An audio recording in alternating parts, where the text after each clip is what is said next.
intellectuels, dont Sidi Najib Moussa, politologue, et aussi Benjamin Stora. C'était clairement une espèce de plaidoirie quasiment accusateur contre Boualem Sansal. C'est inadmissible qu'une chaîne publique déjà se permette d'inviter ce genre de personnes pour faire ce genre de commentaires quand on sait que quelqu'un dans un pays de dictateur, parce que l'Algérie était une dictature, on ne peut pas dire autrement, est en danger, est emprisonné. Je ne peux pas comprendre qu'on puisse laisser faire ça ici, encore dans nos pays. Il y a quelque chose qui commence... Kamel Daoud aussi.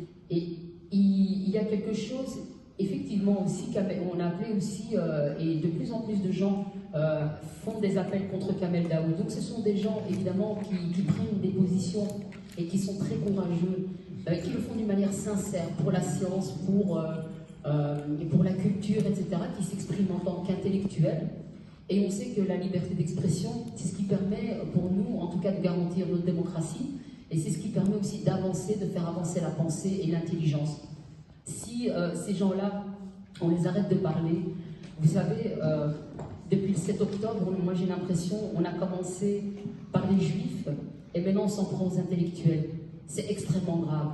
Je ne sais pas s'il y a vraiment une prise de conscience par rapport à ça, mais moi il me semble que là on est en train de toucher vraiment quelque chose qui me fait penser à la décennie noire. Absolument. Et donc il est plus qu'urgent que les gens prennent conscience de la gravité et surtout agissent, parce que là on a besoin vraiment d'action. Et donc comment peut-on encore accepter ce genre de dérive dans le pays ici en démocratie? Et puis la question qui se pose, et peut-être qu'on en parlera aussi avec M. Karim Maloum, il y a plusieurs questions d'ailleurs. La question, c'est l'allégeance des binationaux par rapport au pays d'origine.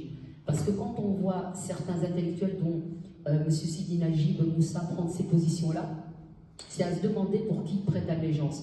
Et il y en a d'autres comme ça, qui sont dans nos pays, qui tiennent des postes clés, et il faut tout le temps se poser la question, pour qui ils prêtent allégeance? Est-ce qu'ils travaillent pour nos pays, ici, en tant que Français, en tant que Belges, ou est-ce qu'ils travaillent pour le Maroc, pour l'Algérie, pour la Tunisie, ou pour la Turquie?